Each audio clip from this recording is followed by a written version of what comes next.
At the start of this year, I set myself the goal of running a sub 3 hour marathon in Valencia on the 7th of December. And up until about a month ago, I was in a pretty good position to attempt it. I'd put in months of consistent, structured training. I was feeling fit, I was feeling strong. Everything seemed to be falling into place. And then I got injured. But listen, I'm not the type to sit around and feel sorry for myself. So in this video, I'm going to be taking you through and showing you exactly how I've been training for this marathon while barely doing any actual running, including one thing that I don't think many people would consider being important, but made a massive difference. So the first step, and this might sound really obvious to some people, but if you've been injured, I'm sure you can relate to this. The first step was to actually admit to myself that I was injured. I think you can really easily go through a little period of denial and end up in this kind of gray spot where you're not really training properly, you're not doing the right rehab to help the injury, and you're not really making the progress that you could be if you actually just admitted you were injured. I have just arrived in town, going in to see Brendan now. This is going to be potentially a pretty monumental appointment in terms of progress toward Valencia. I've taken the last week completely off feet with any conditioning work, and it's gone pretty well. Been hitting rehab every second day and did a round of anti-inflammatories. So I've done pretty much everything that he asked me to do since the Achilles flared up last. So let's go in and see what Brendan has to say. 3, 2, 1, go. Push, push, push. And slide over to the left. Go. Push, push, push. No pain or anything there.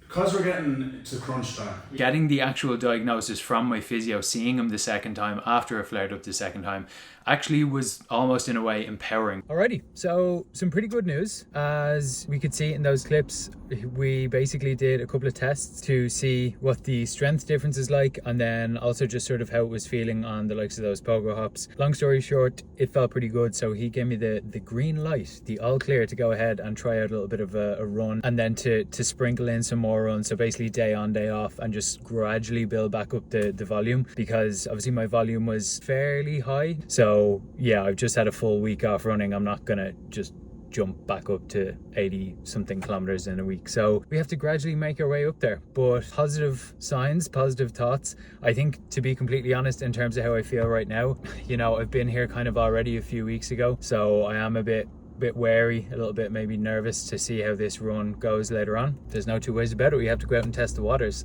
and see where we're at, and just do as best as we can. So the next clip you're going to see after this is going to be me going on my first run in whatever, like a week and a bit. All right, 2K update. We are feeling pretty good. Definitely feels a bit foreign, but no pain. That's the main thing. The only problem here that comes from just doing rehab work, which is basically just strength work, is that fitness can very easily be lost there because you're not doing anything to keep your fitness. And that then led me to the big decision, which was, okay, what am I going to do here to at least maintain my fitness? If not, of course, preferably continue making progress and gaining fitness toward the race. Now, this is a piece of kit that I've had my eyes on for, I don't know, maybe a year. It's been on my mind since coming back from Melbourne that this shed, we are in my dad's shed right now, this would be the perfect place to set this up, and I'm really keen. What better time to set something like this up than when I'm injured 4 weeks out from a race that I'm trying to hit a PB in, you know? Let's obviously unbox this. Let's see how it goes. As you can see, this ultimately led me to buying a trainer for my bike. So my overall plan then very quickly became rehab in terms of my strength work, alongside slow, very slow return to running,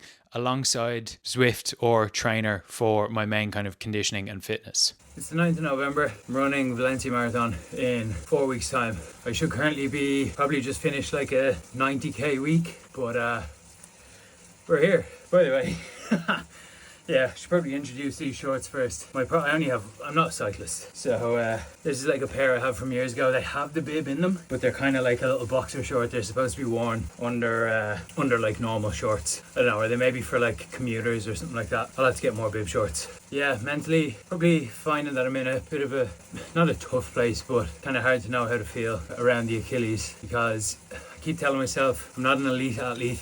Doesn't really matter. I'm injured, you know, in the grand scheme of things. But yeah, went out today and ran 5k with one of those Ks at like 5 minutes a kilometre, and not to say that's slow, that's definitely not what I'm saying, but supposed to be running the marathon at 4:15. and maybe a little bit below. Yeah, I won't lie, I feel quite a ways off. I can either look at the next 4 weeks as 4 weeks to dwell over that and worry, or 28 or 30 opportunities, as in each day, to improve and be in an even better spot. So probably be spending a whole lot more time on this. Going to do an FTP test tomorrow. I think that can line me up in terms of where I'm at with my fitness. Just absolutely blast this out of it and get in as much running as I can between now and the race. So that's it. That's how things are 5 weeks out from Valencia Marathon. There's clips, because I have them here on YouTube, of me earlier in the block talking about how good I felt, which is funny. I do still feel good. Good morning. It is just a bit before 7 a.m. I've got a nice little Kenyan brew here, and we're gonna do something that I've heard about for a lot of years and have never done, which is the FTP test. Okay, so we are warming up. Not really sure what to expect. Oh, that's nasty. Yeah, it just jumps up from one of the levels and then it's just game over. I think it said on my FTP was 195 or something. Wonder what it would have been a few weeks ago before I took some time off running and was focusing on rehab. I can promise you, come race day, we can redo that test and I'm going to be in a better spot. FTP test, first FTP test, done. Good morning. Coming to you from a wet, windy, dark, cold Phoenix Park. Out on my first long one for kind of as long as I can remember now, a few weeks anyway. Alright, little 10k update. It hasn't stopped raining, as you can see, but the big positive, the main bit of news, Achilles feels good. And we're also going to test out a new gel, Precision Fuel, a 30 carb with 100 mg of caffeine. We're going to give this one a go. We've got 10 more Ks and I'm feeling positive, a lot more positive than I did when I started. Major update alert. We just ran 30 Ks. I know it doesn't look like it because I just got changed in the car. We just got 30 Ks in the bag. And that is a huge confidence booster for Valencia. It's also, I suppose, reassuring is the word that comes to mind, because I have been kind of waiting and being patient and disciplined in terms of how I've navigated these past few weeks. And yeah, I won't lie, I'm pretty elated, pretty delighted with where I'm at right now. So yeah, we have now an interesting kind of couple of weeks ahead of us. I don't think I'm going to do like a full 2-week taper. I don't think I need it. So I might do kind of 10 days, 8 days, something like that of a taper. Yeah, what an update. 30 Ks, probably, I won't lie, I didn't really think I'd be in this position. Yeah, it's very easy to kind of catastrophize when you've got an injury, but this is it. This is what you have to go through, kind of the mental and the physical side of it. Can't all just be physical. So we're happy. Good times.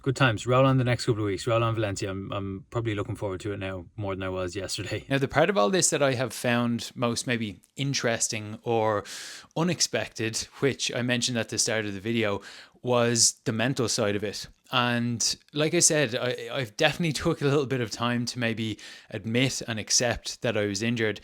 But of course, what comes along with that, or at least in my opinion, what should come along with that, is accepting that you may not, or at least are less likely to hit the goals that you would have set out originally. And to be completely honest, once I accepted that I maybe wasn't going to hit the sub 3 goal and run as fast as I thought I was going to be able to, or at least it felt like I was going to be able to based on the training I had done, it weirdly wasn't that disappointing. And letting go of that kind of target, letting go of that pressure, I think it for me opens up a bigger thing, maybe a maturing in my kind of health and fitness in general. Running has never been what my entire life or my entire personality has been about. I don't want it to be like that. I don't want this channel to be about that. I don't want anything that I'm putting out there to be like that. I've gone to the depths and extremes of having my identity tied to exercise in the form of kind of bodybuilding training, and I just don't want to be there again. And to be quite honest, I'm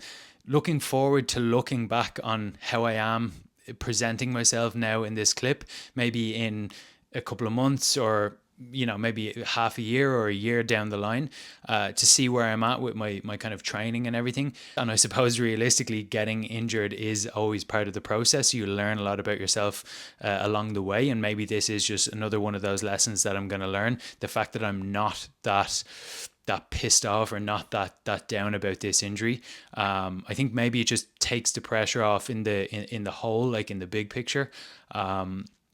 listen, I could sit here and maybe talk about this all day, but that's just how I'm feeling. So at the time of recording this clip, it's exactly 2 weeks until Valencia Marathon. I think I'm maybe being a little bit naive, but I think I'm still going to try and go for the sub 3 and or even 3 hours thereabouts. I'll go out with those 4:15 pacers. I'm going to go out with my friend Ben, and we're going to see how that goes.